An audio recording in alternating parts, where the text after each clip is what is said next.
নমস্কার, আমি অনন্যা চলে এসেছি রান্নাবাটি চ্যানেলে আবার একটা নতুন রান্না নিয়ে। আজ রান্না করে দেখাবো মেটে স্টমাকের চচ্চড়ি। এখানে মেটে স্টমাকটাকে আমি ধুয়ে পরিষ্কার করে নিয়েছি আর ছোট ছোট টুকরো করে কেটে নিয়েছি। আর এক বাটি জলের মধ্যে একটা গোটা পাতিলেবুর রস দিয়ে এটাকে 10-15 মিনিটের জন্য ভিজিয়ে রেখেছিলাম। এবার একটা কড়াই গরম করে দিয়ে দিয়েছি 3টে বড় সাইজের কুচনো পেঁয়াজ। এবার দিয়ে দিলাম স্বাদ মতো নুন। এবার পেঁয়াজটাকে লাল লাল করে ভেজে নেব। পেঁয়াজটা লাল লাল করে ভাজা হয়ে গেছে। এবার দিয়ে দিলাম 4-5 চামচ কসুরি মেথি। এই সময় গ্যাসের ফ্লেমটাকে একদম লোতে রাখবো যাতে কসুরি মেথিটা জ্বলে না যায়। এবার দিয়ে দেবো আদা রসুনের পেস্ট। আদা রসুন পেস্টটাকে দিয়েও মিডিয়াম ফ্লেমে 3 থেকে 4 মিনিট ভালো করে ভেজে নেব যাতে আদা রসুনের কাঁচা গন্ধটা একদম চলে যায়। আদা রসুনটা ভাজা হয়ে গেছে। এবার দিয়ে দিলাম হলুদ গুঁড়ো, জিরের গুঁড়ো, লঙ্কার গুঁড়ো, 1 চামচ গোলমরিচ গুঁড়ো। এবার সব মশলাকে ভালো করে কষিয়ে নেব। এখানে মশলা কষানোর সময় আমি একটু অল্প জলও অ্যাড করেছি যাতে মশলাটা নিচে পুড়ে না যায়। এবার সব মশলাকে ভালো করে কষিয়ে নেব। মশলাটা দেখুন কষে গেছে। এবার দিয়ে দিলাম প্রায় 5-6 চামচের মতন টক দই। টক দইটা দেওয়ার সময় এখানে গ্যাসের ফ্লেমটাকে একদম লোতে রেখেছি, নাহলে টক দইটা কেটে যেতে পারে।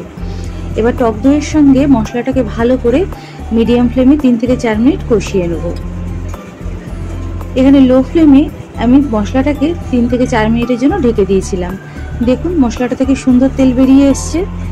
এবার একটু নাড়াচাড়া করে যে মেটে স্টমাকটাকে লেবু জলে ভিজিয়ে রেখেছিলাম সেটাকে ভালো করে চিপে তুলে নিয়েছি, সেটাকেই অ্যাড করে দিলাম। এবার সব কিছুর সঙ্গে মেটে স্টমাকটাকে মিশিয়ে নিচ্ছি।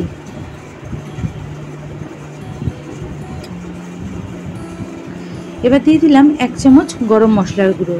এবার আবারও সব কিছুকে ভালো করে কষিয়ে নিচ্ছি। সব কিছু মেশানো হয়ে গেছে। এবার 5-7 মিনিটের জন্য লো ফ্লেমে ঢেকে দিয়েছিলাম। দেখুন একদম সুন্দর তেল বেরিয়ে গেছে। এবার আবারও একটু নাড়াচাড়া করে নিচ্ছি। এবার 2টো মিডিয়াম সাইজের আলুকে আমি ডুমো করে কেটে রেখেছিলাম আর অল্প একটু কড়াইশুঁটি ছিল সেটাকেও দিয়ে দিলাম। এবার সব কিছুকে আবারও ভালো করে নাড়াচাড়া করে নেব। এবার লো ফ্লেমে আবারও 5 থেকে 7 মিনিটের জন্য ঢেকে দিয়েছিলাম। ঢাকনাটা খুলেই 2টো মিডিয়াম সাইজের টমেটোকে আমি টুকরো করে রেখেছিলাম আর প্রায় 6-7টা কাঁচা লঙ্কাকে চিড়ে রেখেছিলাম সেটাই দিয়ে দিলাম। আর দিয়ে দিলাম স্বাদ মতন চিনি। এবার আবারও সব কিছুকে ভালো করে মিশিয়ে নিয়ে লো ফ্লেমে 5-7 মিনিটের জন্য ঢেকে দেবো। 5-7 মিনিট পরে ঢাকনা খুললে দেখুন সুন্দরভাবে মেটে স্টমাকের সঙ্গে সব কিছু মিশে গেছে। দেখুন মেটে স্টমাকটা প্রায় আমাদের সেদ্ধ হয়ে এসছে। এবার আবারও নামানোর আগে দিয়ে দিলাম গরম মশলার গুঁড়ো আর 1 চামচ কসুরি মেথি। এবার সব কিছুকে আবারও একবার ভালো করে মিশিয়ে নিচ্ছি। দেখুন তো কেমন হয়েছে। আমাদের মেটে স্টমাক কিন্তু একদম তৈরি।